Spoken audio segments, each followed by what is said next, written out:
arrive, c'est dans cette zone là, il y a pas mal de bois un peu en travers du chenal là, qui vont tomber.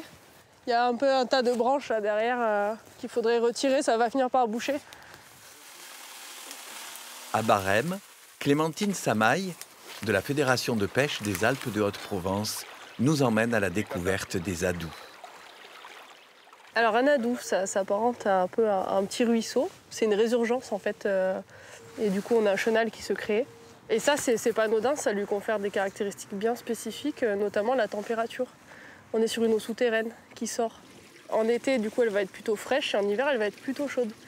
C'est intéressant l'été, bien évidemment, parce qu'on a une eau fraîche et c'est vital pour la plupart des espèces. Mais en hiver aussi, parce que là où la rivière principale, elle va geler, elle va se glacer, ici, ça restera de l'eau courante. Donc ça, c'est super intéressant. C'est une source, mais c'est une source qui n'a pas de pente. C'est une source qui est vraiment à l'horizontale. Et tout l'intérêt, ça lui confère une certaine stabilité d'habitat. En fait, ces habitats-là, ils ne vont jamais bouger, ils sont présents, ils vont évoluer en interne, ils vont se développer, tout ça. Mais par contre, ils ne vont pas être dégradés par du transit sédimentaire, par des cailloux qui vont arriver, par des coups d'eau. Et cette stabilité, c'est une force, mais c'est aussi une fragilité quelque part. Parce qu'au moindre problème qui va se produire sur l'adou, une fois que ce problème est lié, il y restera si personne n'intervient.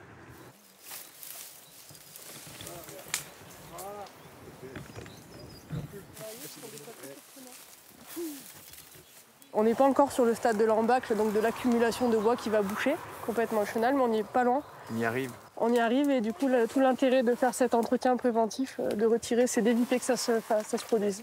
En fait, tous ces bois, toutes ces herbes, toutes ces branches qui tombent, c'est vraiment la source de vie dans ces adous. C'est vraiment des habitats et il y a plein d'insectes qui vont s'en servir pour manger. Ça va aussi faire des abris, notamment pour les poissons. Donc il ne faut pas trop les enlever. Il ne faut pas trop les enlever. C'est un peu du jardinage, il faut faire les choses de manière modérée, voilà, pour essayer de conserver quelque chose d'une qualité maximale. Aujourd'hui, on sait qu'autour de ces milieux-là, il y a de la biodiversité aquatique, terrestre, semi-aquatique. Il y a tout un univers en fait, qui sont condensés dans ces petits milieux, qui sont très, très courts, très petits. On parle de reconnexion parce que très souvent, dans ces milieux du coup, qui sont figés, on a des blocages à l'intérieur, qui soient soit d'origine naturelle ou d'origine humaine, qui vont empêcher les espèces de circuler. Donc là, on parle de continuité écologique. On parle de réouverture et de reconnexion pour les espèces. C'est d'autant plus important que nos rivières, elles ont tendance à chauffer de plus en plus. Il y a des espèces qui ne trouvent plus leur compte dans la rivière principale, par exemple, parce que ça prend 1 degré, 2 degrés à des moments où il ne faudrait pas. Et s'il n'y avait pas ces milieux-là, et là, hop, on ces espèces-là, elles disparaîtraient totalement, quoi.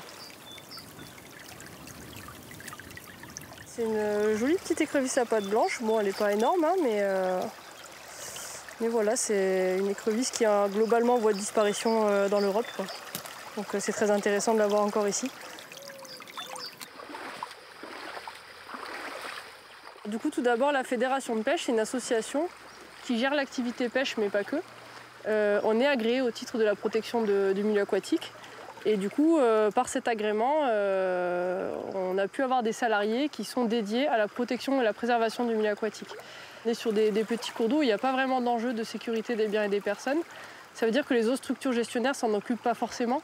Ce sont des petits milieux qui paraissent peu intéressants parce qu'il y a peu de surface concernée, sauf que c'est vraiment de la concentration de biodiversité. Après, c'est pas toujours facile parce qu'on est toujours sur des terrains privés. Mais on ne peut rien faire sur du terrain privé sans avoir l'autorisation des propriétaires, bien évidemment. Et c'est le gros du travail, c'est d'arriver à convaincre les gens que ce qu'on fait, c'est bénéfique pour tout le monde et que l'environnement, ça les concerne aussi, quoi. Ceux qui sont pleinement sensibilisés à la reconnexion des adous sont les membres de l'association de pêche. Certains passent désormais beaucoup plus de temps à les entretenir qu'à pêcher.